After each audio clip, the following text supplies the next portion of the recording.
오늘 본문 말씀의 의미는 하나님께서는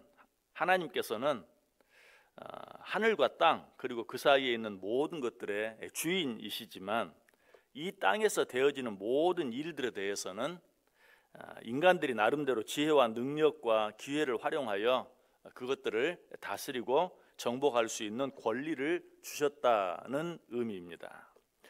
이와 같은 하나님의 뜻은 천지를 창조하시고 인간을 창조하실 때 해주신 말씀 속에 잘 나타나 있어요. 우리 한번 같이 읽어보겠습니다. 창세기 1장 26절에서 28절까지 있는 말씀 우리 같이 읽습니다. 하나님이 이르시되 우리의 형상을 따라 우리의 모양대로 우리가 사람을 만들고 그들로 바다의 물고기와 하늘의 새와 가축과 온 땅과 땅에 기는 모든 것을 다스리게 하자 하시고 하나님이 자기 형상 곧 하나님의 형상대로 사람을 창조하시되 남자와 여자를 창조하시고 하나님이 그들에게 복을 주시며 하나님이 그들에게 이르시되 생육하고 번성하여 땅에 충만하라 땅을 정복하라 바다의 물고기와 하늘의 새와 땅에 움직이는 모든 생물을 다스리라 하시니라. 아멘. 하나님이 해 아래에 있는 모든 것의 주인이 이 땅도 마찬가지. 그러나 적어도 이 땅에서 되어지는 일들은 내가 너희에게 준 지혜를 가지고 그것들을 다스리고 정복해라 라고 말씀하셨다는 것이. 자, 그렇다면 이처럼 하나님께서 주시고 다스리며 정복하라고 하신 땅을 어떻게 우리가 차지하며 살 수 있을까? 그 방법은 이 땅이 크고 넓은 만큼이나 많고 다양할 것이. 그런데 이 땅을 차지할 수 있는 그 많은 방법들 가운데 성경이 이 땅을 차지하며 살 수 있는 방법 한 가지를 명확하게 가르쳐 주었어요. 그것이 무엇일까요?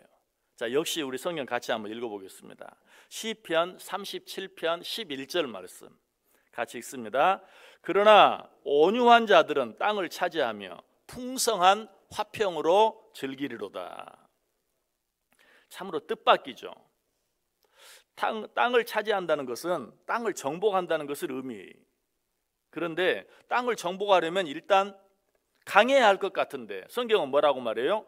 온유함으로 땅을 차지하라. 온유한 자가 땅을 차지할 수 있을 것이다 라고 말하고 있어요. 이와 같은 사실은 예수님께서도 산상수훈을 통해서 친히 우리에게 말씀해 주세요. 마태복음 5장 5절에 나오죠. 온유한 자는 복이 있나니 그들이 땅을 기업으로 받을 것이며. 이처럼 온유한 자가 땅을 차지할 수 있다는 하나님의 약속은 구약시대뿐만 아니라 신약시대에도 여전히 유효한 변하지 않는 하나님의 뜻이라는 것이. 성경을 보면 실제로 온유함으로 이처럼 놀라운 축복을 받은 대표적인 한 사람이 있어요. 그 사람이 바로 이삭입니다. 그는 온유한 사람이었어요. 이삭은 아버지 아브라함이 자기를 제물로 드리려고 결박했을 때 따지거나 반항하지 않고 순종함으로 끝까지 온유했죠.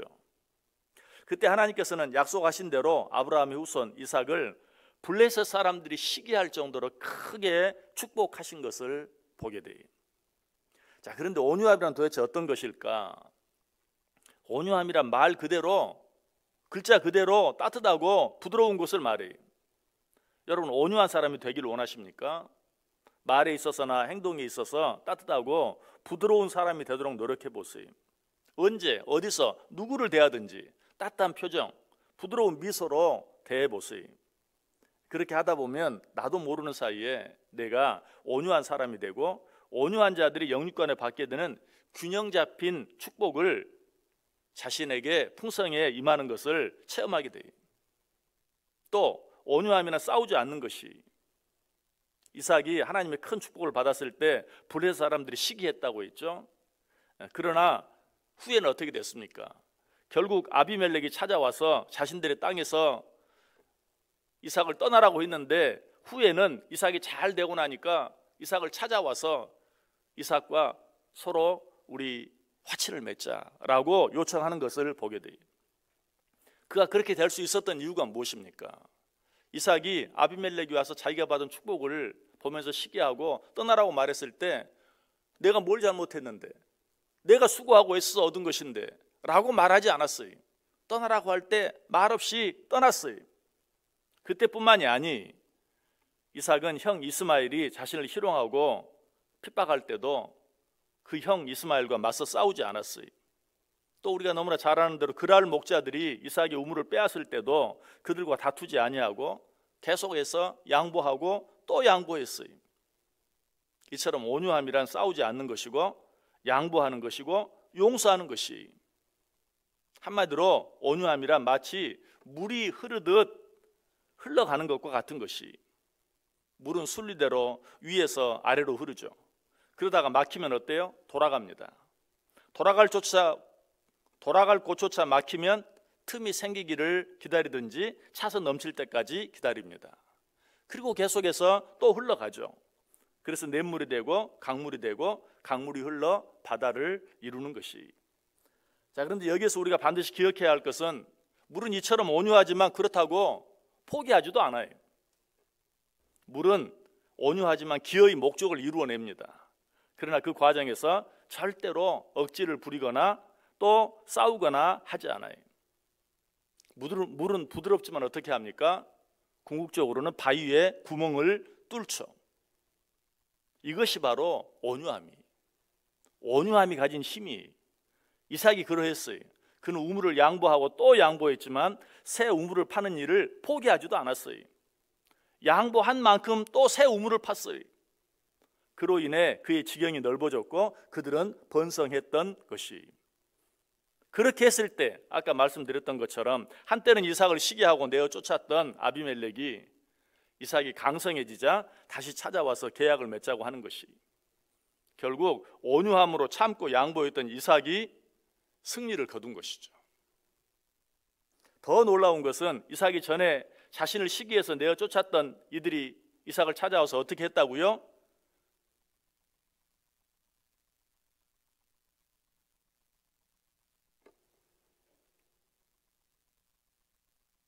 그들이 찾아왔을 때 이삭은 그들을 내어 쫓지 아니하고 오히려 그들을 축복해서 돌려 보냈다. 이처럼 온유함이란 조급하지 않고 서두르지 아니하며 끝까지 참고 인내하며 기다리는 것이, 기다리되 그냥 기다리는 것이 아니라 준비하며 기다리는 것입니다. 이것이 온유합니다.